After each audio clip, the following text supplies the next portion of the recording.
नमस्कार, स्वागत है आप सभी का।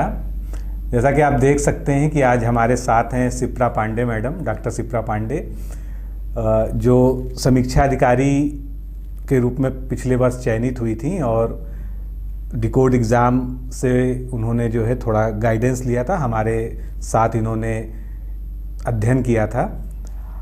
आज जो है जैसा पिछले जो है इन्होंने इंटरव्यू में एक वादा किया था कि पीसीएस के थ्रू सेलेक्ट होके आगे आएंगी और आज उसी वादे को पूरा करते हुए शिप्रा जी हमारे साथ हैं और मैं इनको बहुत बहुत बधाई देता हूं। इनका चयन जो है डिप्टी एसपी के लिए हुआ है पीसीएस 2021 के थ्रू, और उसमें भी सबसे अच्छी बात यह है कि डिप्टी एसपी में भी इन्होंने फर्स्ट रैंक हासिल की है। तो आपको बहुत बहुत बधाई हो शिप्रा जी इसके लिए।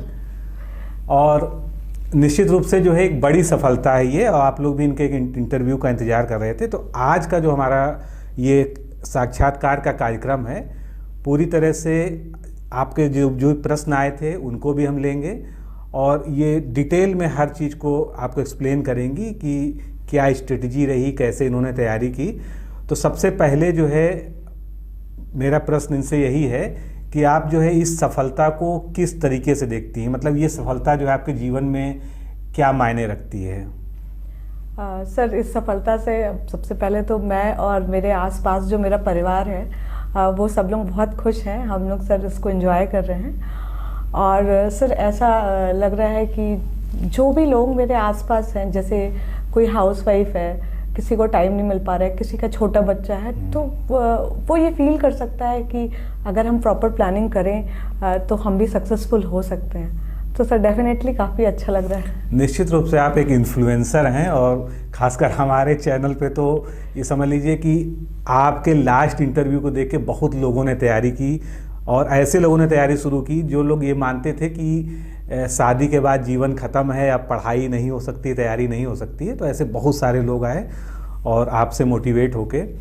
तो मैं जानना चाहता हूँ, आपने परिवार का जिक्र किया जो है, तो ये पूरी आपकी एक जर्नी रही है 3-4 साल की, जो है पढ़ाई की और तैयारी की। पहले आपने समीक्षा अधिकारी निकाला, उसके बाद आपने पीसीएस का एक इंटरव्यू दिया, फिर पीसीएस का दूसरा इंटरव्यू दिया जिसमें आपका सिलेक्शन हुआ, और संभवतः पीसीएस का तीसरा इंटरव्यू भी देंगी जहाँ तक मुझे पता है। आपने मेंस दिया है, भी रिजल्ट नहीं आया है 2022 का। तो आपके परिवार का जो है इसमें क्या रोल रहा है, और विशेषकर आपके जो पतिदेव हैं, मैं उनको अच्छे से मिला हूँ, जानता हूँ, जो है बहुत ही सरल और बहुत ही अच्छे व्यक्तित्व है उनका जो है। तो कैसे जो है परिवार ने आपको सपोर्ट किया जो है? सर परिवार का बहुत अधिक सपोर्ट रहा इसमें। मुझे लगता है कि फैमिली के सपोर्ट के बिना यहाँ तक पहुँचना मेरे लिए काफ़ी मुश्किल था। तो फैमिली में चाहे मैं अपने पेरेंट्स की बात करूं, चाहे इन लॉज की बात करूं, या फिर जो हस्बैंड और बेबी की बात करूं, सर सबने अपने स्तर पे बहुत सहयोग किया। जो पास में थे उन्होंने अपना टाइम मैनेज किया। जैसे सर हस्बैंड मेरे थे तो साथ में उन्होंने अपने ऑफिस का टाइम को ऐसे बेटर प्लान किया कि जिससे मुझे पढ़ाई का टाइम मिल सके, और जितने टाइम घर पे रहते थे बच्चे को एंगेज करके रखा। और जितने भी तरीके के डिस्ट्रैक्शंस हो सकते थे, जैसे कोई ऐसा फंक्शन है जहाँ जाना है तो फिर अकेले चले गए, मतलब हर टाइप के डिस्ट्रैक्शंस से उन्होंने मुझे दूर रखा। और इतना ही नहीं सर, उन्होंने प्लानिंग, जब हम लोग प्लान करते थे पढ़ाई के लिए, तो उसमें भी उन्होंने काफ़ी मेरी हेल्प की। तो बहुत सहयोग रहा सर परिवार का। तो यहाँ पर जो है जो एक उक्ति कही जाती, कहावत कही जाती कि हर सक्सेसफुल व्यक्ति के पीछे एक महिला का हाथ होता है। तो आपके साथ जो है इसका उल्टा भी हुआ है कि आपके पीछे निश्चित रूप से जो है उनका बहुत बड़ा सहयोग रहा है। मैं उनको व्यक्तिगत मिला हूँ तो मैं उनके स्वभाव से भी परिचित हूँ। उन्होंने बहुत जो है आपका पूरी तरह से साथ दिया, मतलब एक आउट ऑफ वे जाके उन्होंने साथ दिया। तो निश्चित रूप से इस सफलता में उनका एक बड़ा योगदान रहा है आपकी जो है। अब थोड़ा सा हम लोग सिस्टमेटिक तरीके से बात करेंगे, लेकिन उससे पहले जो है, क्योंकि पिछला इंटरव्यू आपका बहुत सारे लोगों ने नहीं देखा होगा, तो थोड़ा सा जो है आपका बैकग्राउंड जो है, फैमिली बैकग्राउंड, एजुकेशनल बैकग्राउंड, इस पे 2 मिनट में हम लोग बात कर लेते हैं जो है। सर मैं एक टीचर फैमिली से बिलोंग करती हूँ। मेरे फादर रिटायर्ड एसोसिएट प्रोफेसर हैं। मेरी जो बेसिक प्राइमरी स्कूलिंग हुई, मतलब 12th तक की मैं बात करूं, तो वो देवरिया के आगे एक जगह भाटपार रानी, वहाँ से हुई है। जी जी। और उसके बाद गोरखपुर यूनिवर्सिटी से मैंने ग्रेजुएशन और पोस्ट ग्रेजुएशन किया, फिज़िक्स में पीजी कंप्लीट की। फिर इलाहाबाद यूनिवर्सिटी से मैंने अपना पीएचडी कंप्लीट किया। उसके बाद सर बाहर हुआ, नहीं जा पाए, कुछ सिचुएशंस रही ऐसी, शादी हुई, बेबी हुआ सर, फिर उसके साथ बाद यही है जर्नी। तो आप मूलतः जो है बस्ती की रहने वाली हैं, कई सारे कमेंट आया था इसलिए मैं एक बार उसको बता दूं। हाँ सर, बस्ती से मैं बिलोंग करती हूँ और अभी मेरी पूरी फैमिली जो है वो पेरेंट्स मेरे बस्ती में ही रहते हैं इस समय। और कुछ लोग नहीं जानते होंगे, मेरा भी जो है जो होम डिस्ट्रिक्ट है वो बस्ती था। अब खैर उस संत कबीर नगर में मेरा गाँव आ गया है। तो उस क्षेत्र के जितने भी लोग जो हैं वो कमेंट करते हैं तो उनको ये पता चल जाए। अब हम लोग जो है तैयारी पे बात करते हैं। तो समीक्षा अधिकारी आपने ज्वाइन किया, पहले तो आपसे ये जानना चाहते हैं कि समीक्षा अधिकारी आपने बहुत समय नहीं दिया है उसमें नौकरी में, और क्योंकि आपको ज़्यादातर तैयारी के लिए छुट्टी पे भी रहना हुआ होगा, लेकिन आपका समीक्षा अधिकारी के रूप में क्या एक अनुभव रहा सचिवालय में? सर मेरा अनुभव अच्छा रहा समीक्षा अधिकारी के रूप में। पहली बात ये कि सर यहाँ पे सपोर्टिंग लोग हैं काफ़ी। चाहे आप कुछ करना चाहते हो या फिर आप नए नए जॉब में आते हो, आपको जब वर्क नहीं पता होता है तो आपके जो कलीग्स होते हैं, जो आपके सीनियर्स होते हैं, वो काफ़ी सपोर्टिव होते हैं। मैंने अपने साथ ही या फिर अपनी जो फ्रेंड्स रहे हैं सबके साथ ऐसा देखा। और शुरुआत में 4-6 महीना आपको मतलब कोई प्रेशराइज नहीं करता कि आप इसको सीखो, आप सीखो, अपने स्लो प्रोसेस से समझो, लेकिन बिल्कुल प्रेशर नहीं डाला था। तो सर अनुभव मेरा बहुत अच्छा रहा, मैं कहूँगी। मुझे जब भी छुट्टी की ज़रूरत हुई या फिर मेरी जो शाम को, ख़ासतौर से फीमेल्स के लिए मैं कहना चाहूँगी जिनके ऊपर एक्स्ट्रा रिस्पॉन्सिबिलिटीज़ होती हैं, तो सर लोग समझते हैं और आपको कोशिश करते हैं कि एक 5, साढ़े 5, 6 तक के ही आप अपने सारे काम को कंप्लीट करके अपने घर टाइम से चले जाइए। तो इसमें एक क्वेश्चन और मेरा छुपा हुआ था कि समीक्षा अधिकारी के अपने आप में जो है एक अच्छी पोस्ट है, आपको वहाँ क्या अनुभव रहा है इसके बारे में? सर समीक्षा अधिकारी एक अच्छी पोस्ट है, मेरा अनुभव अच्छा रहा है यहाँ पे। इस पे सर एक तो ये है कि प्रमोशन का चैनल बहुत अच्छा है। आप अगर जितना ही अर्ली एज में आते हो उतना आपके मतलब विशेष सचिव तक जाने की पूरी प्रोबेबिलिटी रहती है। और दूसरा ये है कि सर आप गजेटेड पोस्ट है एक, तो गजेटेड पोस्ट होने का एक अपना अलग ही महत्व होता है। और एक तरीके से सर आप शासन में बैठे हो और फील्ड जॉब से सब जगह के अपने बेनिफिट्स हैं, पर मुझे लगता है कि शासन में होना अपने आप में ही एक प्रिविलेज है। सही कह रही हैं आप जो है। तो पहले हम लोग पीसीएस की तैयारी पे बात करेंगे। पीसीएस में जो है 2 चरण है, 3 चरण है, आप लोग सभी लोग जानते हैं। तो सबसे पहले प्रीलिम्स को लेते हैं। प्रीलिम्स की तैयारी का आपका एक बड़ा अनुभव भी हो गया, आप समझ लीजिए आपने 3 प्रीलिम्स अब तक जो है निकाले हैं। तो अपनी कुछ ऐसी जो है स्ट्रेटजी बताइए जो है कि प्रीलिम्स के लिए जो स्पेशल स्ट्रेटजी होनी चाहिए, उसमें थोड़ा सा बुक्स वगैरह के बारे में जो डिटेल में आप बता सकें, क्योंकि सभी लोग ये भी इंटरेस्ट रखते हैं कि जो है बुक्स कौन सी पढ़नी चाहिए या हमको कितने घंटे पढ़ने चाहिए कम से कम प्रीलिम्स के लिए, थोड़ा सा इसके बारे में जो है। सर पीसीएस के एग्ज़ाम की मैं बात करूं तो आप पहली बात तो पीसीएस प्री और मेंस को अलग अलग रख के मत देखिए। ये एक इंटीग्रेटेड अप्रोच है जिसमें हमें दोनों को साथ में लेके चलना होता है। प्री में भी सर 2 कैटेगरी है। पहला ये कि जो नया शुरुआत कर रहे हैं, जिनको अभी कोई जानकारी नहीं है, तो वो ऐसा कर सकते हैं कि 6 से लेके 10th तक की एनसीईआरटी पढ़ें ताकि उनको बेसिक अंडरस्टैंडिंग डेवलप हो जाए। और मॉडर्न हिस्ट्री के लिए पहले आप एक सिलेबस अपना प्रिंट आउट निकाल के रख लीजिए। सिलेबस सामने रहेगा तो आपको ये क्लियर रहेगा कि आपका डायमेंशन कहाँ तक है, क्या क्या आपको पढ़ना है। तो हिस्ट्री के 3 पार्ट है, मॉडर्न, मेडिवल और एंशिएंट। तो मॉडर्न के लिए जो भी इंग्लिश मीडियम के स्टूडेंट्स हैं वो स्पेक्ट्रम की बुक पढ़ सकते हैं, मुझे वो बहुत अच्छी लगती है। मतलब काफ़ी अच्छे से प्री और मेंस दोनों की चीज़ों को कवर करती है। और जो हिंदी मीडियम के स्टूडेंट्स हैं वो एसके पांडे पढ़ सकते हैं, वो भी मुझे काफ़ी अच्छी लगी, वो भी मैंने पढ़ी। चलो, मैं एसके पांडे सर की बुक जो है बेस्ड ही है एनसीईआरटी पे जो है, और वो काफ़ी अच्छे से उसमें सारी चीज़ें इंक्लूडेड हैं। और पॉलिटी के लिए आप लक्ष्मीकांत पढ़ सकते हैं। और साइंस के लिए ल्यूसेंट में जो साइंस दिया है, मुझे लगता है यूपीपीसीएस का उससे कवर हो जाता है, सब कुछ का सफिशिएंट हो जाता है सर। तो ये जो अर्ली जो स्टार्ट कर रहे हैं, और वो लोग जो एनसीईआरटी पढ़ चुके हैं, लक्ष्मीकांत पढ़ चुके हैं, स्पेक्ट्रम पढ़ चुके हैं, उनके लिए मैं कहूँगी कि जो घटना चक्र की पूर्वावलोकन आती है उसको मतलब खरीद लीजिए आप।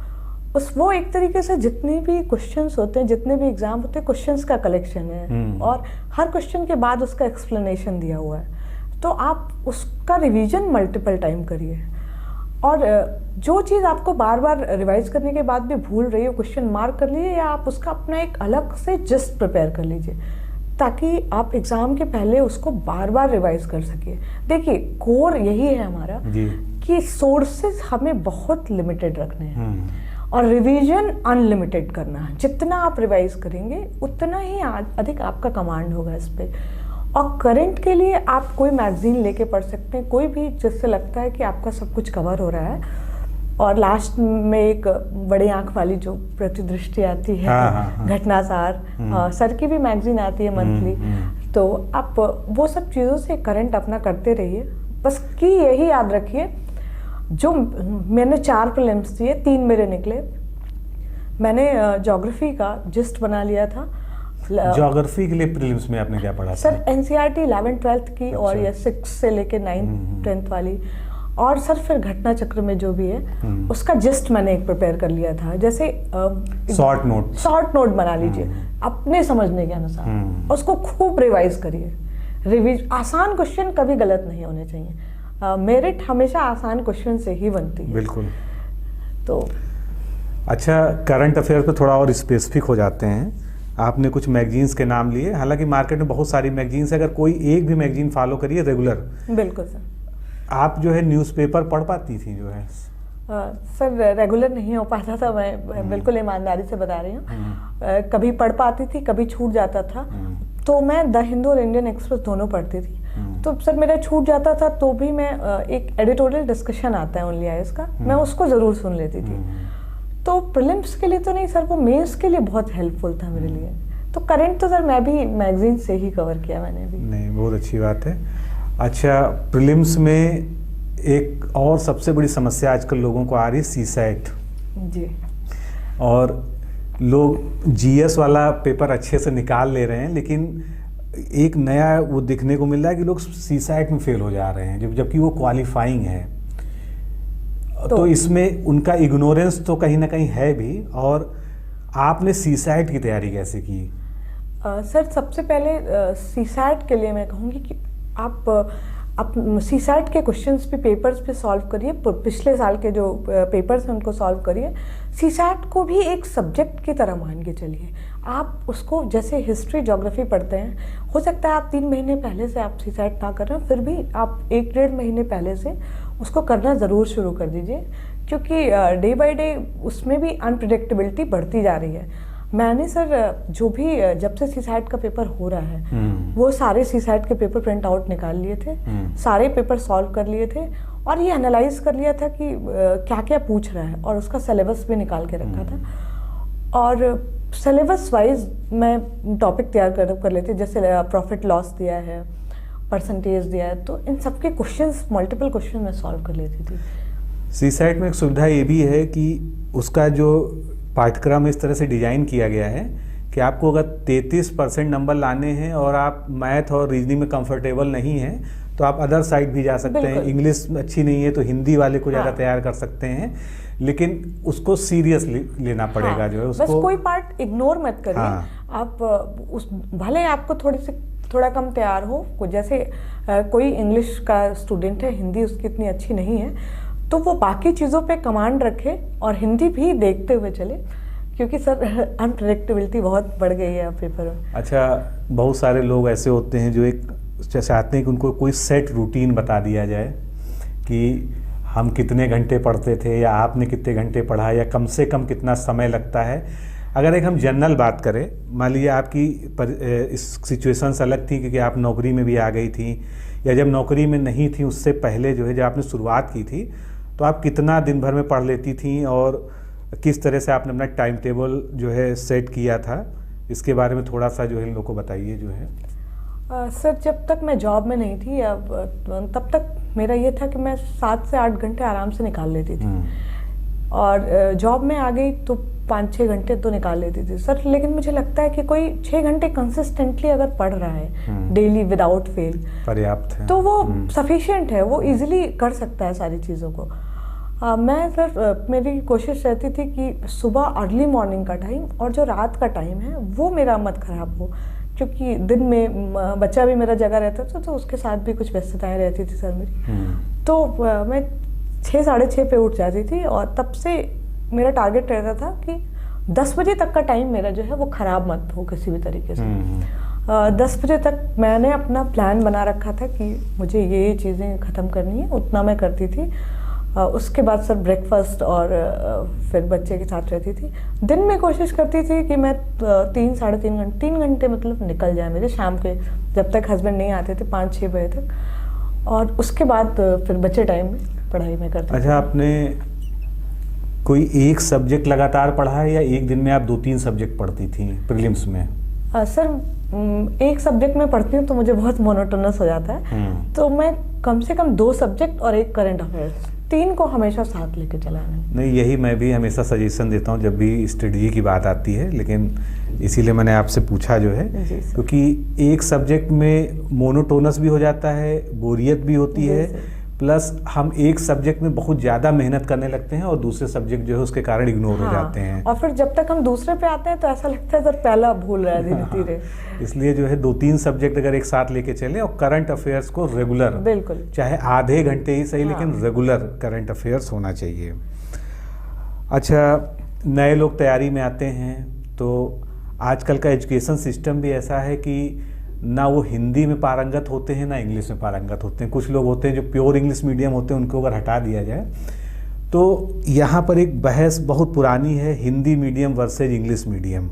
आपने अपने पीसीएस की जर्नी में जो है क्या अनुभव किया इसके बारे में, कि क्या इंग्लिश मीडियम जो है उनको प्रिविलेज्ड होते हैं, उनको अलग तरीके से ट्रीट किया जाता है? सर अगर हम पीसीएस के रिजल्ट की बात करें तो फर्स्ट साइट में अगर हम देखें तो हम तुरंत जस्टिफाई कर सकते हैं कि इंग्लिश मीडियम वाले ज़्यादा सिलेक्टेड हैं। लेकिन सर मैं पर्सनल एक्सपीरियंस शेयर करना चाहती हूँ। मैं सारे पेपर इंग्लिश में लिखती हूँ, लेकिन मैं एस्से हिंदी में लिखती हूँ। बिल्कुल। और एस्से में मुझे जो भी टॉपर्स रहे हैं इस बार एसडीएम रहे हैं, अगर मैं किसी से भी कंपेयर करूं तो अगर मेरे मार्क्स किसी से अच्छे नहीं होंगे तो खराब भी नहीं है। इस बार एस्से की मार्किंग थोड़ी स्ट्रिक्ट हुई है सर, तो 88-90 यही मैक्सिमम मार्क्स गए। तो मेरे 88 मार्क्स रहे एस्से में, और लास्ट ईयर मेरे 94 थे एस्से में। तो मेरा एस्से हमेशा हिंदी में रहा है, लेकिन मुझे कहीं पे ये महसूस नहीं हुआ कि हिंदी में लिखने की वजह से मेरे एस्से में कम मार्क्स हैं। सर रही इंग्लिश और हिंदी की बात, तो सर जहाँ तक मुझे लगता है कि जो भी रिपोर्ट्स वगैरह हमारी आजकल आती हैं मैक्सिमम इंग्लिश में आती हैं, तो इंग्लिश में मटेरियल जल्दी होने के कारण वो लोग अपडेट जल्दी कर लेते हैं चीज़ों को, बाद में वो ट्रांसलेट होती हैं या फिर कोई उस पर बनाता है। तो अब तो लगभग सारी प्रकाशन की जो किताबें हैं वो बाइलिंगुअल हो गई हैं। रत्नाचक ने भी बाइलिंगुअल कर दिया है, दृष्टि है या कोई भी पब्लिकेशन है, सब ने इस चीज़ को महसूस किया है, तो हिंदी अंग्रेजी दोनों में उनकी किताबें आ रही हैं। तो अब आपको थोड़ा स्मार्टली देखना है। जैसे जो इंग्लिश मीडियम के बच्चे होते हैं, वो जब दृष्टि हिंदी में भी आती है तो वो तो भी हिंदी में उसको पढ़ लेते हैं कि कवर करना है कैसे भी। यही अप्रोच हमें रखना है कि अगर हमें बेसिक अंडरस्टैंडिंग है इंग्लिश की, तो कोई चीज़ अगर हमें कुछ बेटर मिल रहा है वहाँ से, तो हमें उसको अपने हिसाब से हिंदी में लिख लेना है। अच्छा, एक और जो है इस समय मुद्दा चर्चा में चल रहा है, आयोग के, अभी आयोग ने इसके बारे में कुछ आधिकारिक जानकारी नहीं दी है। वैकल्पिक विषय, हमारा ऑप्शनल सब्जेक्ट जो है, ये हटाया जा सकता है, क्योंकि अभी इसके बारे में हम लोग कुछ कह नहीं सकते, अभी ये केवल चर्चा में ही है। और बहुत जिस तरह से ये बातें सुनाई पड़ रही हैं, ऐसा लग रहा है कि वैकल्पिक विषय हट जाएगा। तो अगर वैकल्पिक विषय हट जाता है तो आपको क्या लगता है कि पीसीएस की तैयारी जो है आसान हो जाएगी, और आसान हो जाएगी तो उसके साथ नए चैलेंजेस क्या होंगे जो है? सर वैकल्पिक विषय अभी रहता है, उसमें आप एक ऑप्शन ले सकते हैं, तो जब भी रिजल्ट आता है तो हर बार ये डिबेट शुरू हो जाता है कि रहना चाहिए नहीं रहना चाहिए। सर पर्सनली मुझे ये फील होता है कि अगर वैकल्पिक विषय हटता है, क्या आएगा अभी उसकी जगह पे ये बहुत क्लियर नहीं है। नहीं, ऐसा सुनने में आ रहा है कि एक यूपी का मतलब उत्तर प्रदेश विशेष एक पेपर जोड़ दिया जाएगा, और कुछ लोग बात कर रहे हैं कि एक स्टैटिक्स जैसा कुछ सब्जेक्ट जो है उसमें इंट्रोड्यूस हो जाएगा। तो सर अभी क्या होता है कि जिसके मार्क्स किसी के कम आए किसी के अधिक है, तो ये लगता है कि ये सब्जेक्ट लेने की वजह से मेरे मार्क्स कम है। तो वैकल्पिक विषय हटना तो सर ठीक है, एक लेवल प्लेइंग फील्ड होगा, सब लोग एक समान स्तर पे होंगे, फिर जो जैसा मेहनत करेगा वैसा जाएगा। एक अगर यूपी स्पेशल का पेपर जुड़ता है तो भी ठीक है सर, सबके लिए इक्वल होगा। और एक और जो पेपर है वो क्या रहता है वो तो फ्यूचर पे ही पता थोड़ा सा यूपी अगर जुड़ता है तो जैसे बाहर के स्टेट्स के जो पेपर हैं वो लोग अपने स्टेट्स का अलग पेपर कराते हैं, तो यूपी वालों को भी ये मौका मिलेगा कि खुद को मिल जाएगा। बीपीएससी आप दीजिए तो वहाँ पे बिहार से इतने सारे प्रश्न आते हैं, यूपी के बच्चे जो है वहाँ पर थोड़ा सा अपने आप को असमर्थ महसूस करते हैं। अगर ये जुड़ता है तो डेफिनेटली यूपी के जो बच्चे हैं वो अपने स्टेट के बारे में ज़्यादा अच्छे से जानकारी रखेंगे और एक्सप्रेस कर सकेंगे। और ये जॉब की भी रिक्वायरमेंट है। बिल्कुल सर, क्योंकि यूपी का नॉलेज अच्छे से होना भी चाहिए। Yes sir. तो प्रीलिम्स की हम लोगों ने बात कर ली, जो है थोड़ा सा मेंस में मान लीजिए वैकल्पिक विषय नहीं भी हटता है तो हमको वैकल्पिक विषय का चयन कैसे करना चाहिए कि हम जो है बिल्कुल न्यू कमर हैं, हम नए नए आए हैं तैयारी करने, और हमको क्या देखना चाहिए? हमको ये देखना चाहिए कि हमने ग्रेजुएशन या पोस्ट ग्रेजुएशन में जो पढ़ा है वो सब्जेक्ट लेना चाहिए, या हमारी जो हॉबी है जिसमें हम अपने आप को अच्छे से जो है एक्सप्रेस कर पा रहे हैं उस तरफ सोचना चाहिए, या हमको ये देखना चाहिए कि जो ट्रेंड चला आ रहा है उस ट्रेंड को फॉलो करना चाहिए?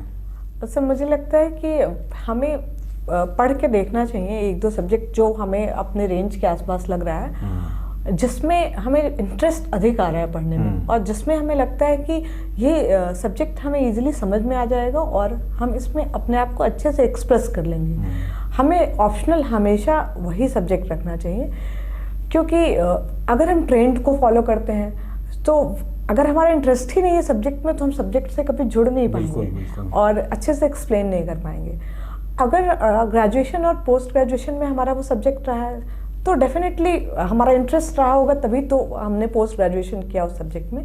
उसके बाद भी अगर आपको लग रहा है कि आपको कोई और सब्जेक्ट और बेहतर तरीके से समझ में आ रहा है और बेहतर तरीके से आप लिख सकते हैं तो आप उसकी तरफ जा सकते हैं। जैसे सर मेरा पीजी फिजिक्स में था, तो मेरे पास थोड़ा सा टाइम का शॉर्टेज था, मैंने पहले फिजिक्स रखने का सोचा था। तो मेरे जो एक आध फ्रेंड्स हैं उन्होंने कहा कि आपको यहाँ थोड़ा सा मेहनत करना पड़ेगा और अभी आपके पास टाइम का शॉर्टेज है, आप एक दो सब्जेक्ट हैं उसको देख सकते हैं। तो सर ज्योग्राफी मुझे समझने के लेवल पे ज़्यादा आसान लगा और थोड़ा साइंस के करीब लगा, इसलिए मैंने अब ज्योग्राफी रखा। मुझे इंटरेस्ट बहुत लगा कि मुझे पढ़ने में जल्दी से समझ में आ जाएगा, इसलिए मैंने ज्योग्राफी लिया। अभी हम लोग ऑप्शनल पे ही चर्चा कर रहे हैं, तो आपने ज्योग्राफी का नाम लिया, तो बहुत सारे लोग जो है ज्योग्राफी से कर रहे होंगे तैयारी। ज्योग्राफी को एक थोड़ा सा वास्ट सब्जेक्ट माना जाता है क्योंकि इसका जो है विस्तार बड़ा है। फिर भी एक अच्छा सब्जेक्ट इसलिए माना जाता है क्योंकि ये आपकी प्रीलिम्स में बहुत मदद करेगा और मेंस में भी, जीएस वाले पोर्शन में भी जो बहुत मदद करेगा ये। तो ज्योग्राफी को एज ए ऑप्शनल लेके आपने किस तरह से तैयारी की जो है, और उसके बारे में थोड़ा सा बुक्स वगैरह या नोट्स आपने कैसे फॉलो किया या खुद का बनाया, थोड़ा सा इस स्ट्रेटजी पे बात करें हम लोग। सर ज्योग्राफी के लिए मैंने कुछ नोट्स अपने फ्रेंड से लिए थे, उसके बाद जितने टॉपिक्स नहीं थे उनका नोट्स मैंने खुद से माजिद हसन और खुल्लर की बुक से मिला के, और एक PMF IAS है वेबसाइट, अच्छा, और लोटस अराइज, यहाँ सबसे मिला के जो भी मेरे पास नहीं था वो मैंने प्रिपेयर किया नोट्स उसका, और जो एग्जिस्टिंग नोट्स मैंने लिया था उसको सप्लीमेंट किया। जो भी वो क्या किसी कोचिंग वगैरह के थे? सर ये तो शायद उन्होंने कोई कोचिंग लिया होगा, अच्छा, मुझे याद नहीं है किस, मतलब हैंड रिटन नोट्स थे, लेकिन वो यूपीएससी के थे। तो यूपी पीसीएस में पेपर 2 ज्योग्राफी का यूपीएससी से थोड़ा डिफरेंट है। अच्छा, तो उसके लिए मैंने अपने सारे नोट्स खुद से प्रिपेयर किए, ज़्यादातर खुल्लर, माजिद हसन और यही जो वेबसाइट मैंने बताई है इसको मिला के प्रिपेयर किए। उसके बाद सर मैंने पूरे ऑप्शनल का एक जिस्ट बनाया, अच्छा, जिससे मैं कम समय में उसको रिवाइज कर सकूं और खूब फिगर, जितना फिगर आप बना सकते हैं, जितना आप उसको इनोवेटिव आंसर बना सकते हैं वो ऐसे बनाइए। वैसे सर मेरे ऑप्शनल में नंबर कम रहे क्योंकि मेरा एग्ज़ाम में 2 क्वेश्चन बिगड़ गया ऑप्शनल का, ऑलमोस्ट 80 नंबर का। तो मुझे पता चल गया था पेपर 1 देने के बाद ही कि दोनों क्वेश्चन बिगड़ गए हैं। मेरे 91 स्कोर रहे, लेकिन अगर शायद वो मैं दोनों सही से अप्रोच कर लेती तो स्कोर बेहतर होता। लेकिन ऑप्शनल की स्ट्रैटेजी यही रखिए कि आपके पास कोई अच्छे नोट्स हों तो ठीक है, आप उसी को रिवाइज करिए, अदरवाइज आप अपना नोट्स प्रिपेयर करिए, बिल्कुल सिलेबस से इधर उधर नहीं, जो भी टॉपिक मेंशन है बस उतने का ही प्रिपेयर करना है।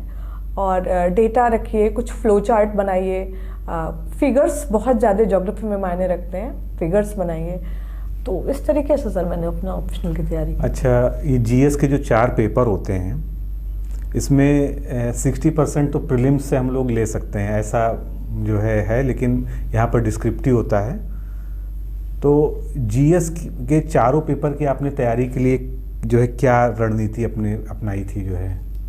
सर सबसे पहले जो मुझे बहुत इम्पोर्टेंट लगता है, अगर आप लोग भी कुछ दिन करेंगे तो आपको भी लगेगा, आप सिलेबस एक प्रिंट आउट निकाल के बिल्कुल अपने नज़र के सामने रखिए, क्योंकि इतना वास्ट है कि जब भी हम कुछ पढ़ने लग चलते हैं, भले वो हमारे सिलेबस से रिलेटेड नहीं हो, लेकिन हमें ये फीलिंग आने लगती है कि अच्छा इसको हम यहाँ यूज़ कर सकते हैं। इस फीलिंग से हमें बचना है।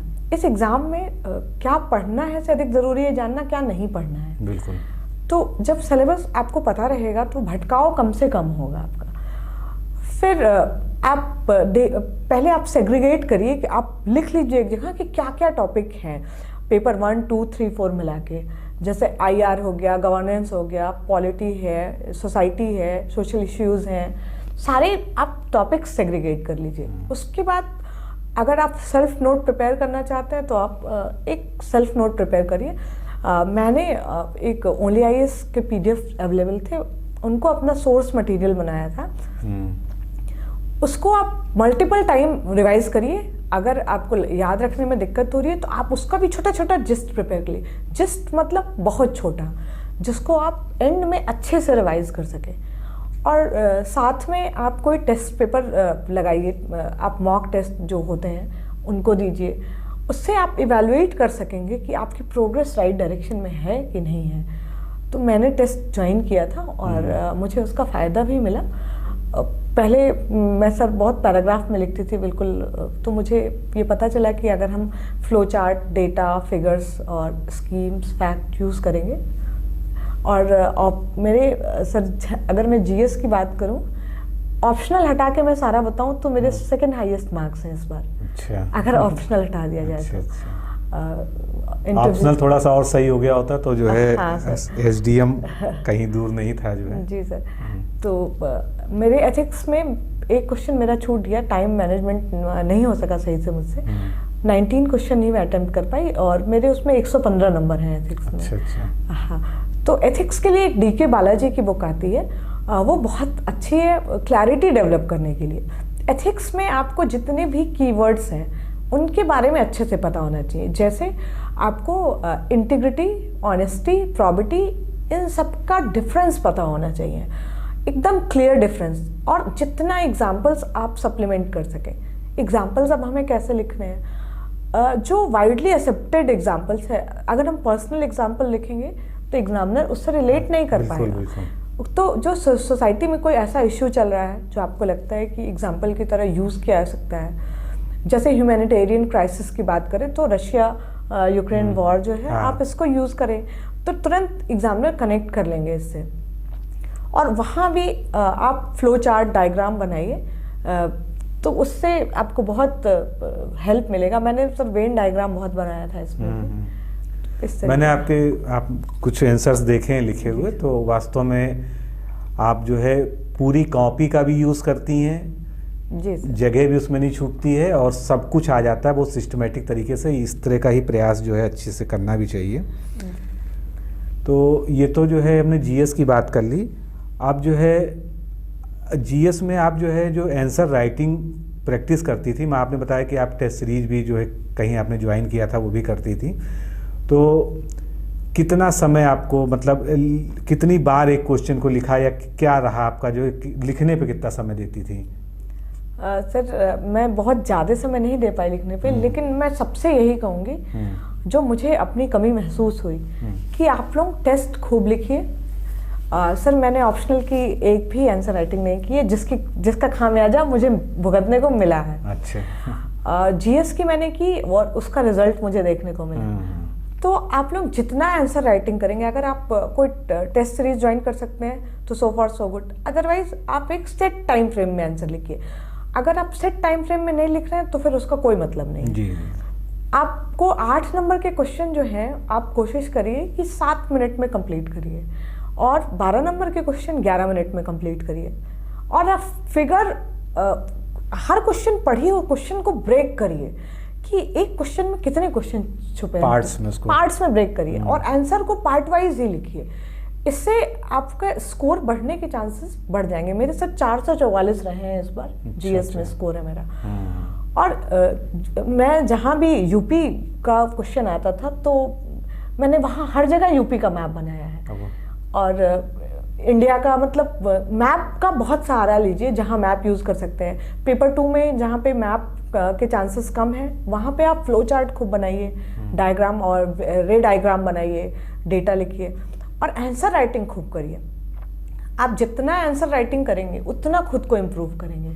क्योंकि कुछ लोग होते हैं ना, वो मतलब मानिए नोट्स भी उनके पास आ गए किसी के, तो वो लोग सोचते हैं कि हम इसको पढ़ते रहेंगे और वो हो जाएगा। नहीं, लेकिन लिखने पे ही असली ये है। अगर मैंने ऑप्शनल लिखा होता तो शायद आज मैं एसडीओ होती। अच्छा, इसके बाद जो है आता है हिंदी वाला सेगमेंट। जो है हिंदी भी अपने आप में एक महत्वपूर्ण जो है वहाँ पर भूमिका निभाता है मेंस में। तो निबंध में तो आप मतलब आपको मैं मास्टर ही मानता हूँ, क्योंकि आपने तैयारी की है और मैंने उसको देखा है हमारे साथ ही जो है। तो थोड़ा सा निबंध के बारे में कई सारे क्वेश्चन भी आए थे कि कुछ लोग कहते हैं कि सर हमको थॉट्स नहीं आते हैं, मतलब मैं अपने मन से उसमें कुछ नहीं डाल पाता हूँ, मैं बुक से पढ़ के ही कुछ समझ पाता हूँ। तो ये जो थॉट बिल्डिंग प्रोसेस है, ये क्या एक दिन में तो डेवलप नहीं होना है? बिल्कुल। तो इसके लिए बैकग्राउंड तैयारी हमको क्या करनी चाहिए और फिर निबंध हम कैसे अच्छा लिखें जो है? सर जो मेरा अप्रोच रहता था मैं वो बताती हूँ। मेरी कोशिश ये रहती थी कि मैं ऐसे टॉपिक से शुरू करूँ, कोई ऐसे इंसिडेंट से शुरू करूँ कि पहला पैराग्राफ पढ़ते ही एग्जामिनर को ये बात समझ में आ जाए कि ऐसे का टॉपिक मुझे समझ में आ गया है। आप कोई बर्निंग इशू जो ऐसे उससे रिलेटेड चल रहा है आप उसको यूज़ कर सकते हैं। अब रही सर कंटेंट की बात, तो मैं क्या करती थी कि पहले मैं ऐसे का कोई भी मुझे टॉपिक मिलता था जी, तो वो डाल के गूगल पे मैं 4 से 8 जगह से थोड़ा सा उसको पढ़ती थी कि क्या क्या चीज़ें हैं, क्या क्या डायमेंशंस हैं। उसको पढ़ने के बाद अगर मुझे कुछ फैक्ट मिलते थे, 2-4 फैक्ट, बहुत ज़्यादा नहीं, तो वो मैं नोट करती थी। और एक आध मैं कोट्स ढूंढती थी, जैसे वुमेन से रिलेटेड है तो ऐसे मैंने डाल दिया कि famous quotes on women by Indian writer, ऐसे करके एक आध 2-3 कोट मैं लिखती थी। इसके बाद ऐप मैं बंद कर देती थी सब कुछ। उसके बाद मैं सोचती थी कि अच्छा अब इसका क्या क्या एस्पेक्ट हो सकता है। जैसे सर हम एग्जांपल लेते हैं कि जैसे फीमेल की जो मैरिज की एज बढ़ाने की बात हो रही थी, इसको हम एग्जांपल के तौर पे लेते हैं। तो अब ये टॉपिक मैं सोचती थी कि इसका क्या क्या फ़ायदा हो सकता है, किसको किसको फ़ायदा हो सकता है और क्या क्या नुकसान हो सकता है। तो फ़ायदे हम लोग तुरंत गिना सकते हैं कि मैटरनल मॉर्टेलिटी रेट जो अभी ज़्यादा है वो कम होगा, वुमेन एनीमिक है उसमें कमी आएगी, वुमेन अपने कैरियर एस्पेक्ट्स को पूरा कर सकेंगी, एजुकेशन पूरा कर सकेंगी। और अब नेगेटिव इम्पैक्ट क्या है कि जो लोग ऐसे समाज के ऐसे सेक्शन से आते हैं जिनके यहाँ कुछ ऐसे रीति रिवाज हैं, जो कस्टम्स जो फॉलो करते हैं, वो कहीं ना कहीं उनका हर्ट होगा। और इसके बाद बहुत से लॉज में हमें चेंज लाना पड़ेगा। और वुमेन का क्या एज बढ़ा देना ही लीगल रेमेडी है या हमें किसी और डायरेक्शन में फोकस करना चाहिए, जैसे वुमेन की एजुकेशन पे। एजुकेटेड वुमेन रहेगी तो ऑब्वियसली उसका मैरिज का। तो आप सोचिए कि क्या क्या डायमेंशन कवर हो सकता है।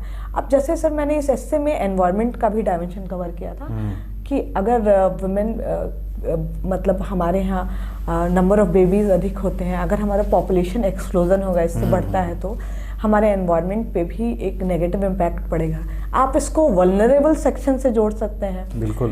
कि जो हमारे सोसाइटी में जो लोअर स्टेटा है वहाँ पे पॉपुलेशन अधिक है तो रिसोर्स कम मिलेगा, गरीबी दूर करने में हमें कमी। तो आप देखिए कि क्या क्या डायमेंशन है, जैसे वल्नरेबल सेक्शन से कैसे जोड़ सकते हैं, विमेन से कैसे जोड़ सकते हैं, ओल्ड एज पीपल से कैसे जोड़ सकते हैं, सोसाइटी से कैसे जोड़ सकते हैं, एनवायरनमेंट से कैसे जोड़ सकते हैं, कॉन्स्टिट्यूशनल प्रोविजन क्या क्या है इसकी, बिल्कुल, साइंस से कैसे यूज़ कर सकते हैं। तो ये सारे डायमेंशंस कवर करके लिख सकते हैं।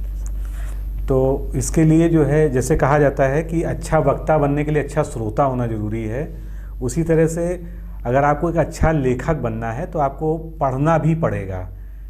पढ़िए, सोचिए, और जितना ज़्यादा आप मंथन करेंगे किसी चीज़ के बारे में, उतना अच्छा उसके बारे में आप लिख पाएंगे। शुरुआत करने के लिए आप ज़रूर जो है दूसरे सोर्सेज का इस्तेमाल करेंगे, लेकिन अगर आप एक यूनिकनेस चाहते हैं किसी निबंध में, तो आपको हर एस्पेक्ट से, जैसा कि अभी सिप्रा जी ने बताया, हर एस्पेक्ट से उसके बारे में सोचना पड़ेगा। बाकी जो हिंदी के पोर्शंस थे जो है, उसको कैसे आपने पढ़ा जो है पीसीएस के लिए? सर, जब मैंने रिव्यू ऑफिसर के लिए आपके यहाँ क्लास ज्वाइन किया था तो उसमें लेटर राइटिंग थी, तो वो मेरे पास प्रिंट आउट पड़े हुए थे, तो और हर बार सर मैं आपसे कहती थी कि मुझे उसको ओपन कर दीजिए।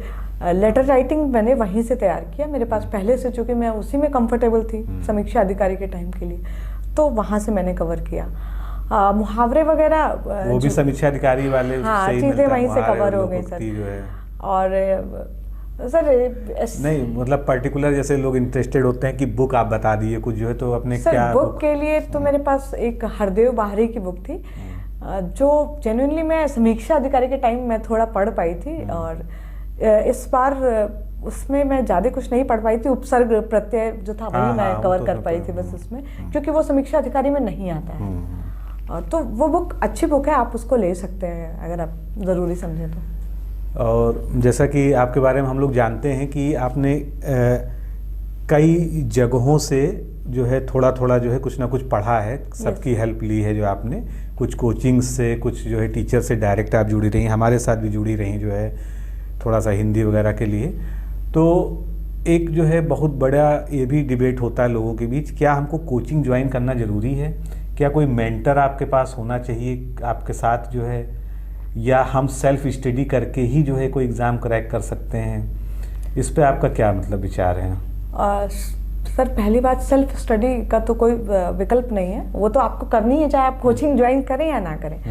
कोचिंग से आपको ये फ़ायदा मिल जाता है कि आपको एक डायरेक्शन मिल जाता है, आपको सिलेबस की लेंथ और ब्रेथ के बारे में जानकारी मिल जाती है कि मुझे क्या पढ़ना है, कहाँ तक पढ़ना है। कई बार हम शुरुआत नहीं कर पाते हैं, कहाँ से शुरू करें, कैसे करें, किस तरीके से अप्रोच करें, कहाँ तक पढ़ें, तो वो आपको पता चल जाता है कोचिंग से। आपका एनर्जी जो है वो चैनलाइज हो जाती है। कोचिंग का ये फ़ायदा है, एक मेंटरशिप मिल जाती है, आपने एक आंसर लिखा तो आपकी कॉपी चेक करने वाला कोई है, आप डेली टेस्ट अगर देख रहे हैं तो कोई इवैल्यूएट करने वाला है, आपको आपकी प्रोग्रेस पता चलती रहेगी। और लेकिन कोचिंग ज्वाइन करके ही सिर्फ आप नहीं निकाल सकते, सेल्फ स्टडी तो आपको हर हाल में करनी ही करनी है।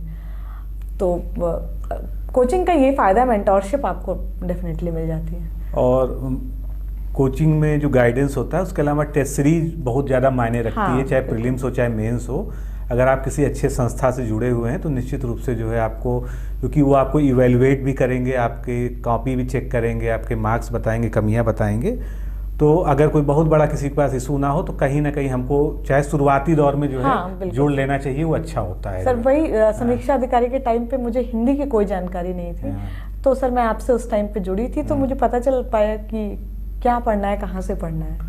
और उस समय तो हमारा केवल जो है मेंस का ही बैच था जिससे आप जुड़े थे। अब तो हम लोगों ने प्रीलिम्स भी शुरू कर दिया है, सब कुछ बहुत सिस्टमेटिक जो है, काफ़ी लोग जुड़े हुए हैं। और उसमें हम लोगों ने टेलीग्राम ग्रुप बना के रेगुलर टेस्ट भी करा रहे हैं जो है जीएस का, हिंदी का, सभी चीज़ों का। अच्छा, अब आगे चलते हैं कि कई सारे प्रश्न हैं मेरे पास, मैं इसीलिए बार बार मोबाइल में देख रहा हूँ जो है कि किसी का छूटे ना। पढ़ते समय नोट्स बनाना ज़रूरी है या सीधे हम बुक में मार्क करके पढ़ें? वैसे आपने इसका आंसर दे दिया, लेकिन एक बार फिर से जो है नोट्स बनाइए। आप जो चीज़ें जिस्ट बनाइए, नोट्स मत बनाइए। आप मल्टीपल टाइम पढ़िए। अगर आपके पास कुछ ऐसा मिल गया है जैसे बुक से ही, आप बुक से नोट्स बनाने चलेंगे तो आपको काफ़ी समय लग जाएगा। बिल्कुल। तो आप उसका आप पढ़िए बहुत बार और उसका एक जिस्ट तैयार कर लीजिए, ताकि एक कीवर्ड, जिस्ट का मतलब ये है कि आप कीवर्ड्स लिखते चले जाएं, तो वो कीवर्ड देखते ही आपको फिर वो पूरा टॉपिक याद आ जाए। खासतौर से मैं मेंस के लिए ये बात बता रही हूँ। प्री का तो इतना वास्ट है सर, आप उसका भी जिस्ट ही बना सकते हैं, नोट्स नहीं बना सकते हैं आप। बिल्कुल। तो आप जिस्ट प्रिपेयर करिए। और बिल्कुल अगर आपके पास कोई जैसे ऑप्शनल है, आपके पास आपने कहीं क्लास नहीं ज्वाइन किया है, तो पहले आपको ऑप्शनल का नोट्स बनाना पड़ेगा। आपको पता चलेगा यहाँ से पढ़ना है, फिर आप उसका जिस्ट बनाएंगे कि कम समय में मल्टीपल टाइम हम कैसे रिवाइज करें। इसलिए तो इसके अलावा जो है एक सवाल और भी आता है कि लोगों में एक जो है धारणा होती है कि कोई सफल व्यक्ति जैसे आप हैं या कोई टॉपर है, क्या उसके नोट्स पढ़ के या उसकी स्ट्रेटजी फॉलो करके जो है हम भी कर सकते हैं, या हमारी स्ट्रेटजी सेल्फ ड्रिवन होनी चाहिए, हमको खुद अपने बारे में, क्योंकि बेहतर तो यही होता है कि हम अपनी कमियां खुद जानते हैं। बिल्कुल सर। लेकिन होता क्या, कई लोग जो नए स्टूडेंट्स आते हैं वो किसी को देख के इतना ज़्यादा इंस्पायर हो जाते हैं, तो सोचते हैं कि बस इनके ही नोट्स हमको मिल जाए, हम इसी से पढ़ लेंगे। आपसे भी बहुत लोग मांगते होंगे, मुझे पता है। तो इसके बारे में आप क्या मतलब कहना चाहेंगी? जो है स्ट्रैटेजी हमेशा अपनी ही होनी चाहिए, वो आपके हिसाब से होगी। हर आदमी को अपनी क्षमता के बारे में पता होता है। जैसे सर मैं प्लान बनाती थी तो मैं एक बार में 50 मिनट से अधिक नहीं बैठ सकती। बिल्कुल तो अच्छी बात मैं है। 50 मिनट के बाद डेफिनेटली मुझे 10 मिनट का ब्रेक चाहिए। तो कुछ लोग होते हैं जो लगातार 2-3 घंटे बैठ लेते हैं, तो मैं अगर उन्हें फॉलो करने भी जाती तो मैं नहीं कर पाती। तो स्ट्रैटेजी आप अपनी कमियों और अपनी जो प्लस पॉइंट है उनको लेके खुद की बनाइए। अपनी स्ट्रेटजी फॉलो करने के बाद अगर आपको लगता है कि किसी के कोई पॉइंट बहुत अच्छे हैं और इसको इजीली आप इंक्लूड करके अपने आप को इम्प्रूव कर सकते हैं, तो आप डेफिनेटली वहाँ से वो पॉइंट लीजिए और उसको प्रैक्टिस करिए। मेंस के टाइम में मैंने एक आध यूपीएससी के टॉपर्स की कॉपी देखी थी और मुझे लगा कि मेरे लिखने का पैटर्न थोड़ा सा ऐसे है, यहाँ पे ये चीज़ प्लस है, अगर मैं ऐड कर लेती हूँ तो मेरे आंसर्स और अच्छे हो जाएंगे। तो खुद की स्ट्रेटजी को इम्प्रोवाइज करते रहिए बस चीज़ों से। और जो मैंने दूसरा प्रश्न इसमें था कि जो है क्या दूसरे का नोट्स फॉलो करें या अपना मतलब अपने पे ही डिपेंड रहें, या किस हद तक फॉलो करना चाहिए हमको? क्योंकि होता क्या है, जैसे एक नोट्स बनाने की विधि होती है, जैसे आपने कहा जीस्ट आप बनाती थी, तो आपको जो चीज़ें याद है आप उसमें नहीं लिखेंगी। हाँ बिल्कुल। आपको पता है अगर जो चीज़ वो बिल्कुल छोड़ देंगी, आप जो आपको लगता है कि आप भूल जाएंगी वही लिखेंगी। वही चीज़ें हम लिखेंगे। और यहाँ पर क्या होता है, आजकल टेलीग्राम है, फेसबुक है, व्हाट्सएप है, इन पे इतनी सारी पीडीएफ सर्कुलेट करती रहती हैं और किसी की एक मतलब हमको पीडीएफ मिल जाती है तो हमको लगता है कि हमको बहुत कुछ मिल गया, हम उसमें करने लगते हैं, लेकिन हमको ये नहीं पता होता कि उसका ड्रॉबैक्स क्या हो सकता है। तो हमको दूसरे के नोट्स पे कितना रिलाई करना चाहिए, ये इस पर जो है कुछ बात बताइए। जो है देखिए, सोर्सेज आप पहले अपने डिफाइन कर लीजिए। आप अगर आपको किसी का नोट्स मिलता है और आपको वो पढ़ने में बहुत आसानी से समझ में आ जाता है और आपको लगता है कि वो बहुत अच्छा है, जैसे मुझे ऑप्शनल का नोट्स मिला, मैंने उससे पढ़ा, लेकिन पढ़ने के बाद मुझे ये फील हुआ कि मुझे इसमें ये चीज़ें ऐड करनी चाहिए थी, क्योंकि सर इतना ऑप्शनल इतना वास्ट है, ना मेरे पास इतना टाइम था कि मैं क्लासेस ले सकूं और ना मेरे पास इतना टाइम था कि मैं सेल्फ नोट प्रिपेयर कर सकूं। दोनों चीज़ें नहीं थी। उस टाइम पे मैंने ऑप्शनल का एक नोट्स लिया, सिर्फ एक ही लिया, मार्केट में इतने सारे नोट्स अवेलेबल हैं। उसके बाद सिर्फ मैंने उसको अपना सप्लीमेंट किया, जहाँ मुझे कुछ अच्छा मिलता मैं उसको ऐड कर लेती।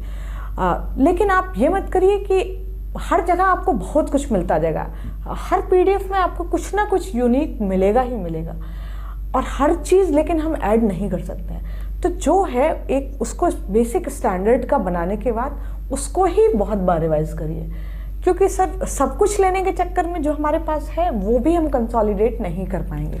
एक आपने भी बात कही थी शुरुआत में कि क्या चीज़ हमको नहीं पढ़ना है। हाँ, ये पता होना बहुत ज़्यादा ज़रूरी है कि आप हर पीडीएफ के पीछे मत भागिए।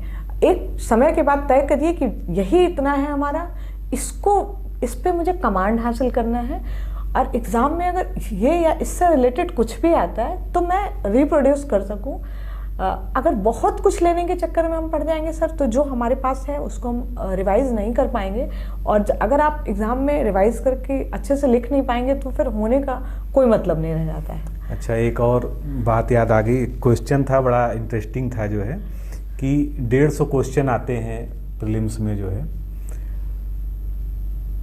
आपने कभी क्या तुक्के लगाए हैं जो उसके लिए जो है, और लगाए हैं तो किस अप्रोच के साथ में जो है?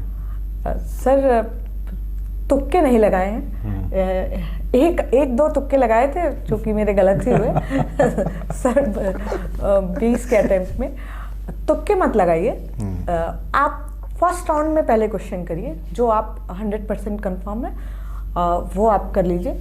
सेकेंड राउंड में आप उन क्वेश्चन को अटेम्प्ट करिए जिसमें आपको 2 ऑप्शंस जो हैं, आप पहले 2 ऑप्शंस आपको क्लियर पता है कि नहीं, ऐसे क्वेश्चन पे हमेशा रिस्क लेना चाहिए, क्योंकि मेरा सर एक्सपीरियंस ये कहता है कि 60-40 का रेशियो रहा है। अच्छा। उसमें मेरे 60% क्वेश्चन सही होते हैं, 40% गलत होते हैं, क्योंकि उसमें क्या होता है, वो आपका पढ़ा हुआ तो होता है पर कहीं ना कहीं थोड़ा सा आप भूल रहे होते हैं। तो उसमें मेरा सर स्ट्रेटजी ये रहता था कि जैसे मान लीजिए मैंने फर्स्ट राउंड में 96 क्वेश्चन कर लिए। अच्छा। तो मैं उनको सेव कर सकूं, उनको सेव करने के लिए मैं उन क्वेश्चंस को अटेम्प्ट करती थी जिसके मुझे 2 ऑप्शन में कंफ्यूजन होते थे, आधे सही होंगे आधे गलत होंगे, आपस में बैलेंस कर लेंगे और जितने मेरे फर्स्ट राउंड वाले थे वो सेफ हो जाएंगे। और सर हर बार यही हुआ, स्कोर मेरा उतने के ही आसपास आके अटकता था।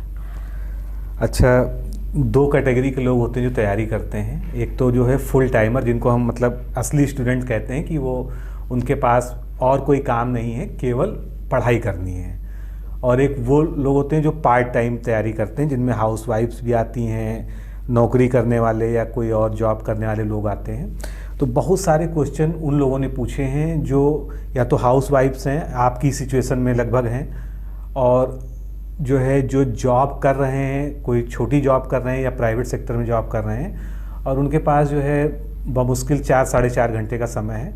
तो उनको किस तरह से अपनी तैयारी करनी चाहिए जो है, पीसीएस की या आरओ की? मतलब तैयारी तो तैयारी ही है, दोनों में। सर जो हाउसवाइफ्स हैं या फिर जो जॉब में हैं, वो भी अगर कंसिस्टेंसी मेंटेन करें तो तैयारी आराम से कर सकते हैं। अगर मान लीजिए हमारे पास डेली 5 घंटे ही मिलते हैं, तो हमें क्या करना है कि उस 5 घंटे को बेटर प्लान करना है और रोज़ हमें करना है। जैसे हम अपने डेली के काम को रोज़ करते हैं, वैसे हमें कंसिस्टेंट रहना है, इसलिए क्योंकि हमारा कंपटीशन उन लोगों से है जो सारा काम छोड़ के सिर्फ पढ़ाई कर रहे हैं। तो अगर हम इसमें लैग किए तो हम कहीं ना कहीं रेस से बाहर हो जाएंगे। आपके पास 5 घंटे हैं, कोई बात नहीं, आप ये मत सोचिए कि आप सबसे पीछे हैं। याद रखिए इस एग्ज़ाम में कंसिस्टेंसी और हार्डवर्क ही मैटर करता है। आप बिल्कुल आपको पता भी नहीं चलेगा कि अगर हम 5-6 घंटे रेगुलर कंसिस्टेंट हैं तो आप कब उनसे आगे निकल जाएंगे, जो एक दिन 10 घंटे पढ़ के दूसरे दिन 4 घंटे 3 घंटे ही पढ़ रहे हैं, या फिर 2-3 दिन का गैप। हाँ, 2-3 दिन का गैप हो गया। तो आप और थोड़ा हमें स्मार्ट स्ट्रैटेजी अपनानी होगी। जैसे मान लीजिए कि हमें न्यूज़पेपर पूरा पढ़ने का टाइम नहीं मिल पा रहा है, तो आप एडिटोरियल पढ़ लीजिए वहाँ से। आपको एडिटोरियल भी पढ़ने का टाइम नहीं मिल पा रहा है, आपको एडिटोरियल के डिस्कशन सुन लीजिए, बहुत सारे अवेलेबल हैं। तो आप बहुत सारे स्मार्टली अपनी स्ट्रैटेजी को बनाइए और आप कर सकते हैं सर, क्योंकि मैंने खुद बेबी और जॉब के साथ किया है, और सर इससे अधिक जॉब के बाद टाइम नहीं मिला मुझे पढ़ने के लिए। संकल्प भी एक बड़ी चीज़ है। अगर आपके अंदर संकल्प है, दृढ़ संकल्प है कि आपको करना है, तो निश्चित रूप से आप कर लेंगे। और जब कोई करने के लिए आगे बढ़ता है तो लोग उसका सपोर्ट भी करते हैं। ऐसा नहीं है कि आपको लगता है कि मैं बहुत अनसपोर्टिव एनवायरनमेंट में हूँ, मेरे ससुराल वाले, मेरे घर वाले, या अगर लड़कों की बात करें तो मेरे परिवार वाले, या मेरे पर जिम्मेदारियाँ हैं। अगर दूसरे को ऐसा लगता है कि आप बहुत मेहनत कर रहे हैं किसी लक्ष्य को प्राप्त करने के लिए, तो निश्चित रूप से उनका मन बदलेगा और वो आपको सपोर्ट भी करेंगे जो है। एक और क्वेश्चन है किसी का, आपका सोशल मीडिया अकाउंट नहीं है, और मैंने भी अनुभव किया है, आप 2-2.5 साल तो हो गया मुझसे जुड़े हुए, मैंने आपका कोई प्रोफाइल नहीं देखा है। तो क्या आप सोशल मीडिया पर हैं ही नहीं, या जो है आप यूज़ नहीं करते? मैं सोशल मीडिया पे हूँ नहीं, पहले मैं थी, बहुत पहले की, 2012-13 की बात। तो क्या ये एक डिस्ट्रैक्शन है? तो मुझे बहुत जोरदार मैं भी चलाती थी उस समय सोशल मीडिया, कि हर थोड़ी देर के बाद देखना कि कुछ आया होगा कुछ नया। तो मुझे फील हुआ कि कोई फ़ायदा नहीं है, मतलब मुझे ऐसा महसूस हुआ। सर 2013-14 से ही मैंने बंद कर दिया। और इवन व्हाट्सएप की मैं बात करूँ, जब मेरा एग्ज़ाम का 1 महीना बचता है तो मेरे पास 2 व्हाट्सएप अकाउंट थे। एक तो जो सिर्फ मेरे घर वालों और बहुत खास लोगों के पास था, और एक जो सबके पास था, वो मैं एग्ज़ाम के 1-1.5 महीना पहले मैं बंद कर देती थी। अच्छा। और एग्ज़ाम के 1 हफ्ते पहले मैं टेलीग्राम भी कोशिश करती हूँ मैं बंद कर दूँ, क्योंकि मुझे पर्सनली ये फील हुआ कि बहुत डिस्ट्रैक्शन होता है। एक अगर आपने स्टेटस लगा दिया तो आप 10 बार उसको चेक करते हैं, किसने देखा, क्या लिखा। ये मेरा अपना एक्सपीरियंस है। तो नहीं, ये बिल्कुल सही भी है, और मैं भी सभी को ये सलाह देता हूँ कि अगर आप 1-2 साल जो है इससे दूर रहेंगे तो आपके जीवन में कुछ कम नहीं हो जाएगा, बढ़ेगा। और एक समय ऐसा आ जाएगा, जैसा जिस स्थिति में सिप्रा जी बैठी इस समय जो है, कि अब आप एक जो है सोशल मीडिया इन्फ्लुएंसर बन सकते हैं। आपकी एक पोस्ट जो है बहुत लोगों के लिए बहुत मायने रखेगी जो है। तो थोड़ा सा अपने आप को संयमित करके जो है, अगर हम इस डिस्ट्रैक्शन से बच सकें तो ये बहुत अच्छी बात है एज ए स्टूडेंट जो है। लगातार असफलता की निराशा से कैसे उबरें। 1-2 लोग हैं जो मतलब प्रीलिम्स नहीं निकल पा रहा, प्रीलिम्स निकल रहा तो मेंस नहीं निकल पा रहा है, आरओ में प्री दे रहे हैं नहीं निकल पा रहा है, फिर मेंस दे रहे हैं वो भी नहीं निकल पा रहा है। तो निश्चित रूप से डिमोटिवेशन होता है कहीं ना कहीं, अगर आप मेहनत कर रहे हैं। और मेहनत में क्या कमी है, डायरेक्शन की कमी हो तो अलग चीज़ है, लेकिन इस डिमोटिवेशन से हम बाहर कैसे आएँ? सर पहली बात ये कि एक लाइन है जो किसी शायद पोएम की है, मुझे पोएट का नाम नहीं आता ठीक से। असफलता एक चुनौती है, इसे स्वीकार करो, क्या कमी रह गई है देखो और विचार करो। यही मैं कहना चाहूँगी जो बार बार असफल हो रहे हैं, कि आप पहले पेन पेपर पे लिखिए। सर 19 के अटेम्प्ट में मेरा प्रीलिम्स नहीं हुआ जी। तो रिजल्ट आने के बाद मैंने सारे 1, 2, 3, 4 करके 150 तक क्वेश्चन लिखे। कितने आसान क्वेश्चन थे, कितने कठिन क्वेश्चन थे, मैंने आसान कितने गलत किए, कठिन कितने गलत किए, और कितना मैं और अप्रोच क्वेश्चन मुझे अटेम्प्ट करना चाहिए मैं नहीं किया, सब मैंने लिखा इसको। अच्छा। हाँ सर, मैंने इसको लिखा। तो इससे मुझे ये समझ में आया कि मैंने वो क्वेश्चन अटेम्प्ट ही नहीं, मेरा सर 1 नंबर से 19 का प्री नहीं हुआ था। मैंने वो क्वेश्चन अटेम्प्ट नहीं किए थे जिसमें 2 वाले ऑप्शंस मुझे कंफ्यूजन था। मैंने क्वेश्चन ही कम अटेम्प्ट किए थे। तो अपनी कमी आपको कुछ समय के बाद पता चलती है, लेकिन अगर उसके बाद भी आपको लग रहा है कि आपकी तरफ से कोई चूक नहीं रह गई है, तो आप यकीन मानिए, आप अपनी पूरी एनर्जी लगा के मेहनत करिए। सफलता आपको आज नहीं तो कल ज़रूर मिलेगी। ऐसा कोई नहीं है कि जो मेहनत करता है और उसका रिजल्ट उसको भगवान ना दे। एक और प्रश्न अब ले लेते हैं जो यूट्यूब पे कम्युनिटी पोस्ट में लोगों ने पूछे हैं। क्या यूपीपीसीएस की तैयारी करते हुए आरओ की तैयारी साथ में की जा सकती है, या जब वैकेंसी आए तभी हमको तैयारी करनी चाहिए, या एक साथ कर सकते हैं? सर प्यास लगने पे कुआं खोदने का कोई मतलब नहीं है। तो वैकेंसी का वेट मत करिए, वैकेंसी तो आएगी ही, आज नहीं तो कल आएगी ही। आप तैयारी अपनी पूरी रखिए, और उस समय जब आप और लोग जो नए तैयारी करना शुरू किए रहेंगे उनसे आप आगे रहेंगे। तो वैकेंसी का वेट मत करिए, अपनी तैयारी पूरी रखिए। शांत समय में ही युद्ध की तैयारी होती है, युद्ध के दिनों में नहीं। बिल्कुल सही बात है। एक लोगों ने पूछा है आरओ के लिए जीएस के कुछ सेलेक्टेड टॉपिक्स बताने की कृपा करें। अब आपका बहुत स्पेसिफिक क्वेश्चन ये हो गया है, लेकिन इस पे कुछ गाइड कर सकें तो आप बता दें जिनको। सर आरओ प्रीलिम्स के लिए तो ऑलमोस्ट वो पीसीएस प्रीलिम्स के जैसे ही है, तो उसी लाइन पे आप तैयारी करिए। और मेंस में हिंदी का वेटेज अधिक है, तो हिंदी में आप सिलेबस उसका देख लीजिए। एस्से राइटिंग, एस्से का एक पूरा पेपर है, एस्से का प्रैक्टिस करिए। आप लिखेंगे फिर आपको आपकी कमियां पता चलेंगी। आप मुहावरे या वोकैबुलरी वगैरह रिवाइज करते रहिए। यही है सर जी। और एक प्रश्न वही है जो अभी हम लोगों ने जो है बात की थी, जो निराशा वाली जो है, कि मैं एग्ज़ाम में लगातार तैयारी करता हूँ लेकिन कुछ पारिवारिक परिस्थितियाँ हैं जो तैयारी में बाधा उत्पन्न कर देती हैं। मैं हर तरह से मैनेज करता हूँ लेकिन फिर भी जो है मैं ज़्यादा नहीं कर पा रहा हूँ, कोशिश कर रहा हूँ। तो आप सिप्रा जी ने इसका जवाब दिया ही है कि थोड़ा सा जो है और फोकस्ड हो जाइए और अपनी पहले कमियों को देखिए, आपने जो पिछले एग्ज़ाम में कमियां की हैं या क्यों आपका जो है नहीं सिलेक्शन हो पा रहा है। और देखिए, परिवार को भरोसा दिलाने आपकी मेहनत दिलाएगी। अगर आप जो है उनको ये समझा पा रहे हैं कि आप पूरी ईमानदारी से प्रयास कर रहे हैं, तो निश्चित रूप से परिवार के लोग भी आपका सहयोग करेंगे। मैं इस पे एक इंसिडेंट शेयर करना चाहूँगी। जब पहले मैं दिल्ली में थी 2019 में, सर आप तो जानते हैं मेरे हस्बैंड का जॉब प्रोफाइल बहुत ही बिजी रहता था। तो मैंने जब डिसाइड किया कि मुझे पढ़ना है, तो हमने आपस में बात की। तो मैंने कहा कि जब आप ऑफिस से आ जाएंगे 6:30-7 बजे, उसके बाद से मैं बच्चे को बस खाना पीना खिलाने आऊँगी, बाकी मैं अपना पढ़ाई करूँगी।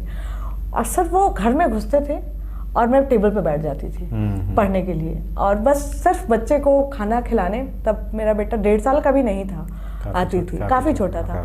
और मैंने पढ़ाई में करती थी। और यही चीज़ रही, वो डेडिकेशन आपके अंदर से भी दिखना चाहिए, तभी वो सामने वाले तक कम्युनिकेट होगा। और यही टाइप मेंस के टाइम में भी मैं नहीं अगर पढ़ रही हूँ तो भी कभी एडिटोरियल सुन रही हूँ, जैसे किचन में भी कुछ कर रही, कुछ बनाती थी। घर में है तो सर कुछ ना कुछ तो लगा रहेगा, तो पढ़ नहीं पा रहे तो कुछ सुन लेते थे। तो वो सामने वाले को दिखना चाहिए कि आप अपने एम के लिए कितने डेडिकेटेड हैं। सबसे पहले आप खुद को सीरियसली लेना शुरू करिए। आप लेंगे तभी आपके आसपास वाले आपको सीरियसली लेंगे। Technique of good answer writing. तो गुड आंसर राइटिंग का यही टेक्निक है कि आप उसमें सबसे पहले तो जो क्वेश्चन पूछा जा रहा है, आप क्वेश्चन को अच्छे से समझिए, उसको पार्ट्स में ब्रेक करिए कि क्या क्या पूछा जा रहा है। उसके बाद उसमें 1-2 लाइन की डेफिनेशन के बाद figure, data, facts, flow charts और स्कीम्स और एक वे फॉरवर्ड, और लास्ट में कंक्लूजन। मैक्सिमम आंसर्स मैं लोगों का देखती हूँ, उसमें कंक्लूजन मिसिंग होता है। तो आप 1-2 लाइन का अच्छा सा कंक्लूजन ज़रूर दिया करिए, तो इतने में सर टाइम भी हो जाता है और आंसर भी हो जाता है। एक क्वेश्चन है वैभव पांडे जी का, स्पेशली आरओ की तैयारी के लिए क्या लेवल होना चाहिए? एनसीईआरटी का इसमें क्या रोल रहेगा, या प्रचलित किताबों का ही अध्ययन इनफ है? सबसे पहले जब आप एनसीईआरटी पढ़ लेंगे तो आपको एक सेंस ऑफ कॉन्फिडेंस आ जाएगा कि मैंने कोई एक किताब पढ़ी है, क्योंकि आधा खेल आपके दिमाग में होता है, आधी मेहनत आपको बाहर करनी है। तो आप एनसीईआरटी आप 6 to 12 नहीं कर पा रहे हैं, 6 to 10 तो करिए, ज्योग्राफी का 11th 12th का भी करिए। उसके बाद आप जो भी बुक्स हैं जो अभी हम लोगों ने डिस्कस किया उसको पढ़ेंगे, तो आपके अंदर एक जो कॉन्फिडेंस होगा, और बहुत सी चीज़ें आपको जब वो बुक्स पढ़ेंगे तो आपको लगेगा अच्छा हाँ ये एनसीईआरटी में हमने पढ़ी थी। ज्योग्राफी में तो सर बहुत ही हेल्प मिलेगी। ऐसे कर सकते हैं आप लोग। ज्योति यादव जी का प्रश्न है, प्रीवियस ईयर क्वेश्चन पेपर्स का कितना इम्पोर्टेंस है इस एग्जाम में? सर बहुत इम्पोर्टेंस है, और जो घटना चक्र है वो वही है, क्वेश्चंस का ही कलेक्शन है। और आप क्वेश्चन आप अलग से भी खरीदते हैं तो आप एक ट्रेंड एनालिसिस करिए। जैसे ट्रेंड जो मैंने देखा है सर, विटामिन पे क्वेश्चन पूछते हैं। बायोलॉजी में विटामिन, हाँ विटामिन पे क्वेश्चन ये लोग पूछते हैं। और साइंस में और हम लोग देखें कि केमिस्ट्री के पोर्शन से कुछ क्वेश्चन ये लोग ज़रूर पूछते हैं। और अगर आप मॉडर्न हिस्ट्री में आइए तो जो जनजातीय आंदोलन हुए थे उनसे क्वेश्चन पूछते हैं, मैच मेकिंग में पूछ लेते हैं। हाँ, आप को बुक्स कौन किसने लिखी उससे क्वेश्चन पूछते हैं। आपको जब आप 5-6-7 साल के क्वेश्चन आप लगा लेंगे ना, आपको पता चल जाएगा कि कौन कौन से क्वेश्चंस रिपीट हो रहे हैं। वो बिल्कुल गलत नहीं होने चाहिए। भले डिक्टो नहीं रिपीट होते, लेकिन हाँ, वो ट्रेंड फॉलो होता है। जैसे कहा कि जनजातीय आंदोलन या बाकी युद्ध हैं उनका कालक्रम, उनका सुमेलन, तो ये सब बहुत रेगुलर क्वेश्चंस हो गए हैं।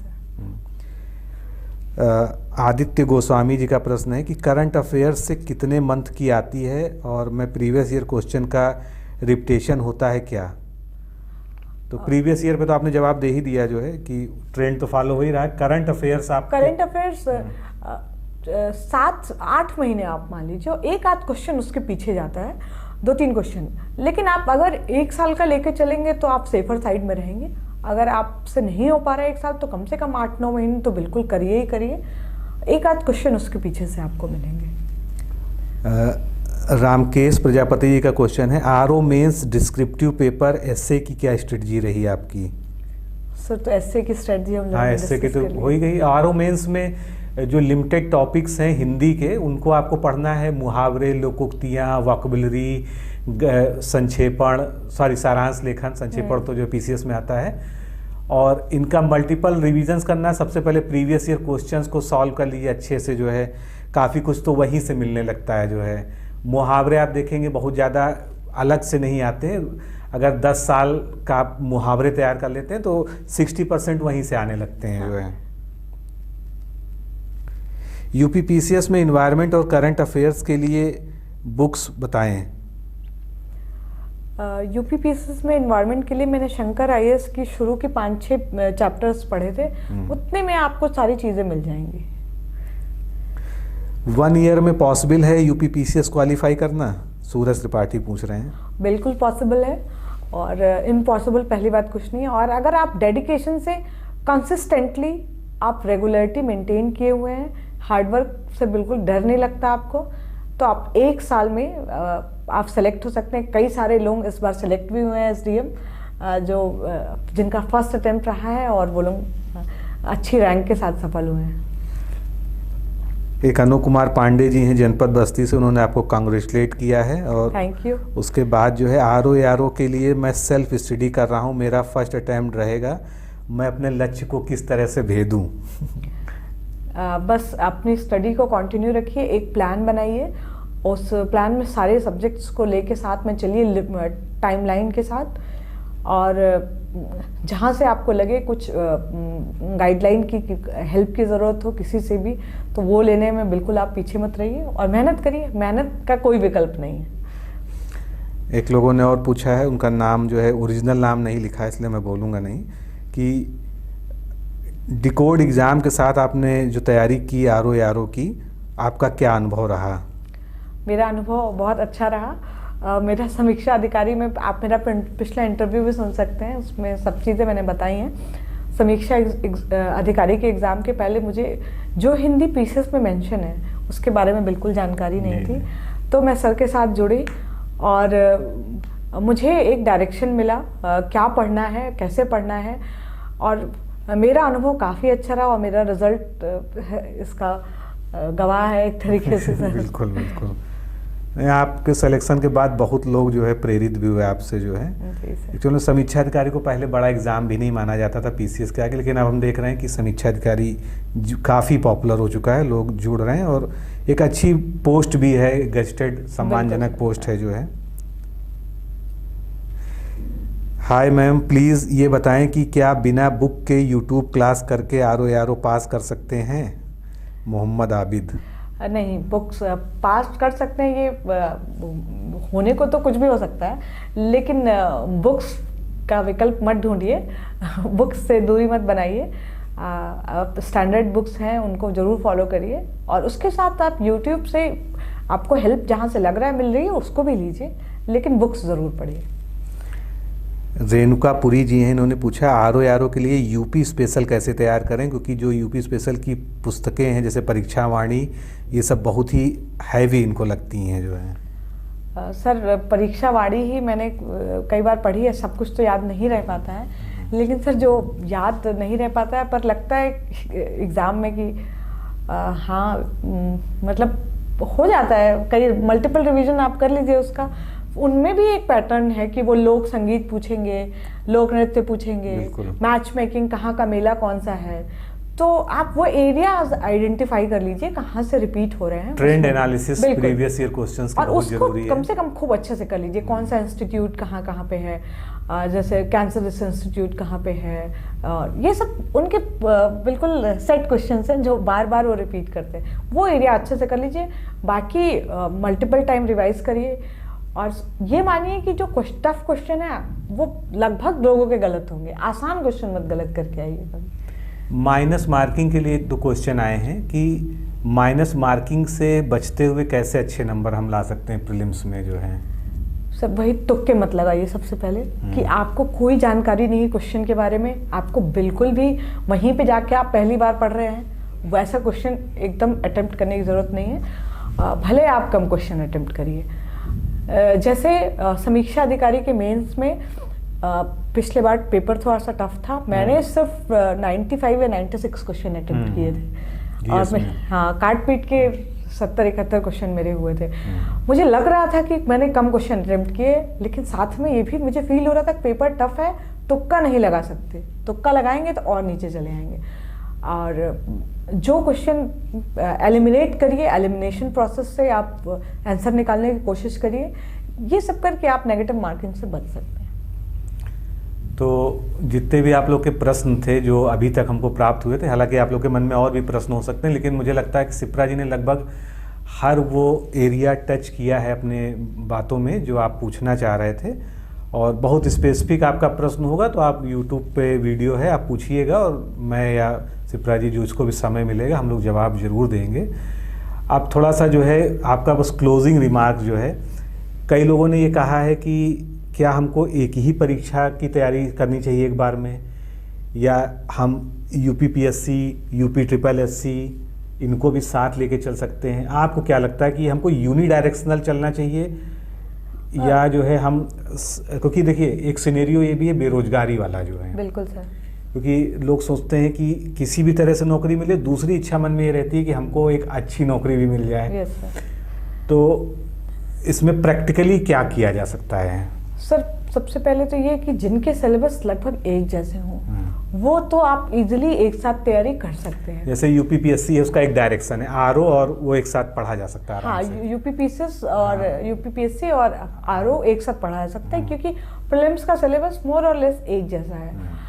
अगर आप थोड़े से और डिसिप्लिन है, डिटरमाइंड है, तो आप इसके साथ UPSC भी पढ़ सकते हैं। लोगों ने पास्ट में ऐसा किया भी है और आप भी कर सकते हैं। उसमें आपको स्टैंडर्ड बुक्स और पढ़नी पड़ेंगी, टेस्ट पेपर्स और लगाने पड़ेंगे, लेकिन आप इसके अलावा बहुत से डायमेंशंस अगर के एग्ज़ाम्स ले लेंगे तो सर मेरा पर्सनल ओपिनियन है कि फिर मैनेज करना थोड़ा मुश्किल होगा।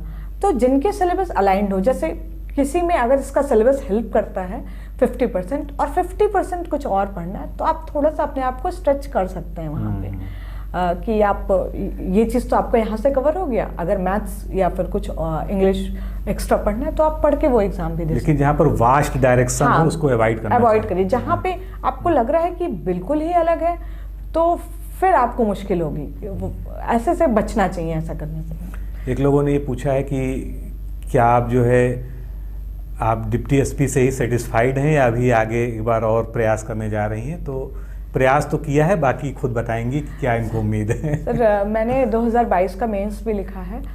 सर मेंस अच्छा गया है, अगर सब कुछ ठीक रहा तो हो जाना चाहिए, मतलब उम्मीद सबको होती है। वैसे मुझे तीसरा इंटरव्यू आप लोग को देखने को जल्दी ही मिलेगा। सर 2022 अब तक मतलब मेंस के लिए मैं कहूँ मेरा सबसे अच्छा अटेम्प्ट रहा। सबसे अच्छा मेंस मेरा 2022 में ही हुआ है। इसके बाद मैं प्रीलिम्स भी नहीं दूंगी सर, मैंने डिसाइड कर लिया है। और अगर आगे SDM की चाहत सबके मन में रहती है, मेरे मन में भी है, मिल जाए बहुत अच्छा है। जो भी मिलेगा मैं कोशिश करूंगी वो पोस्ट मैं ईमानदारी के साथ जो भी मुझे ड्यूटी मिले मैं उसको कम कर सकूं। अच्छा, एक हम लोगों ने एरिया छोड़ दिया, साक्षात्कार, क्योंकि हम लोगों ने प्रीलिम्स में सब पे खूब अच्छी चर्चा कर ली। साक्षात्कार को लेके आपका क्या अनुभव रहा आयोग में, और उसकी जो तैयारी है वो कैसे करनी चाहिए लोगों को जो है? साक्षात्कार का अनुभव मेरा अच्छा रहा। मेरा 20 के अटेम्प्ट में इंटरव्यू में 72 मार्क्स रहे 100 में, और इस बार 71 रहे। अच्छा। तो बोर्ड मेंबर बहुत ही अच्छे होते हैं। आपको एक बार एंटर करने के बाद आपको ये फीलिंग नहीं आएगी कि आप इंटरव्यू देने बैठे हैं। आपको ऐसे ही लगेगा कि आप जैसे बात कर रहे हैं, आप अपनी चीज़ें बता रहे हैं, बस इस तरीके से लगेगा। इंटरव्यू की तैयारी के लिए जो हमें समय मिलता है वो थोड़ा कम होता है, तो उसमें आप पर्सनालिटी को ओवरऑल बदल नहीं सकते अपनी, आप सिर्फ इम्प्रूव कर सकते हैं। तो बदलने की कोशिश मत करिएगा, किसी का स्टाइल कॉपी करने की कोशिश मत करिएगा, अपने तरीके में सुधार लाने की कोशिश करिएगा। जैसे कि आपको बोर्ड मेंबर के साथ पोलाइट रहना है। आपको अगर कोई क्वेश्चन का आंसर नहीं पता है तो आप इधर उधर भटकाने के बजाय आप पोलाइटली मना कर दीजिए कि सर या मैडम मैं अभी रिकॉल नहीं कर पा रही हूँ इसको। और उसके साथ ही आप जब आप आंसर्स देते हैं तो अपने ऊपर विश्वास रखिए। यहाँ तक की जर्नी आप ही तय करके आए हैं और आगे भी सिलेक्शन आपका ही होगा, इतना विश्वास रख के जाइए अपने ऊपर। और दूसरी बात कि आंसर बहुत स्पेसिफिक तरीके से दीजिए, बहुत ब्रॉड नहीं। जैसे अगर आपसे पूछा जा रहा है कि आपके एरिया की कोई ऐसी चीज़ बताइए जो बहुत प्रसिद्ध है, तो आप अपने आंसर को बस यहीं तक लिमिटेड रखिए। कोई आपसे पूछ रहा है आप न्यूज़पेपर पढ़ते हैं कि नहीं, तो हाँ सर पढ़ते हैं, और लेकिन उसमें ये मत बताइए कि मैं फलाना टीवी का चैनल भी हाँ, देखता ये हूँ। सब बातें नहीं, हाँ। बिल्कुल स्पेसिफिक रखिए अपने आप को। जितना ही कम से कम बोलेंगे उतनी गलती कम से कम होगी वहाँ पे। पर्सनालिटी टेस्ट में देखा भी जाता है कि क्या पूछा गया है और आप क्या बता रहे हैं, आपका नॉलेज नहीं देख रहे हैं। देखा जाता। नॉलेज का टेस्ट मेंस में हो चुका है। हाँ, मेंस में भी हो गया, प्रीलिम्स में भी हो गया। दो बड़ी बाधाएं पार करके कोई वहाँ पहुंचा है, तो निश्चित रूप से जो है उसको ज्ञान तो है ही है। और क्या आपने कोई मॉक भी इसके लिए ज्वाइन किया था जो है? सर मैंने ध्येय में एक मॉक दिया था। अच्छा। और साथ में मेरे 2-3 फ्रेंड्स हैं, एक सेलेक्टेड हैं, IRS हैं, और एक इंटरव्यू दिए हैं, और मेरे हस्बैंड। इन लोगों ने मेरे डेली एक मॉक मेरा लेते रहते थे। अच्छा। और ये प्रॉपर क्वेश्चन लिख के लाते थे अपने 5-6 और मार्क्स देते थे मुझे। तो इस तरीके से ज़्यादा प्रिपेयर हेल्पफुल रहता है, बहुत हेल्पफुल रहा इस तरीके से। नहीं, कोई ना कोई गाइडेंस तो होना चाहिए इसके लिए भी जो है। बिल्कुल अच्छी बात है ये जो है। तो मुझे लगता है कि हम लोगों ने PCS, RO और बाकी जितने भी आप लोग के सवाल थे उनको कवर करने का पूरा प्रयास किया है आज के इस साक्षात्कार में।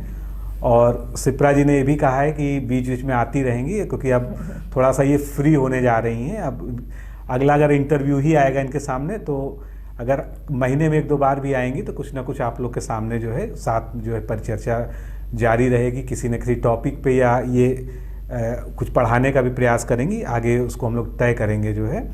आप लोग को और भी जो कुछ प्रश्न पूछना हो आप कमेंट में पूछ सकते हैं, उसका जवाब दिया जाएगा। लेकिन पहले इस वीडियो को, इस इंटरव्यू को पूरा देखिएगा, क्योंकि पूरा प्रयास ये रहा कि सब कुछ इसमें कवर हो जाए, कुछ भी छूटे ना। तो आज का हम लोग इंटरव्यू यहीं समाप्त करते हैं। सिप्रा जी आई अपना कीमती समय निकाल कर यहाँ पर जो है, उनको मैं बहुत बहुत धन्यवाद भी देता हूँ, आप सबकी तरफ से भी धन्यवाद देता हूँ। और अभी इनके सामने एक और टारगेट है, उसके लिए आप सब की तरफ से और डिकोड एग्जाम की पूरी टीम की तरफ से बहुत बहुत शुभकामनाएं। Thank you sir. आपका SDM वाला भी लक्ष्य पूरा हो, और आप अगली बार फिर, जैसे हमने लास्ट में पिछली बार इंटरव्यू खत्म किया था आपको PCS, तो मुझे लगता है, बिल्कुल मुझे तो पूरा भरोसा है, क्योंकि मैं आपको बहुत अच्छे से समझ रहा हूँ जो शुरू से, कि आपका SDM भी निकल जाएगा जो है। तो फिर हम लोग जो है मिलेंगे एक नए इंटरव्यू में। अभी के लिए इतना ही। आज के लिए सभी को नमस्कार, धन्यवाद।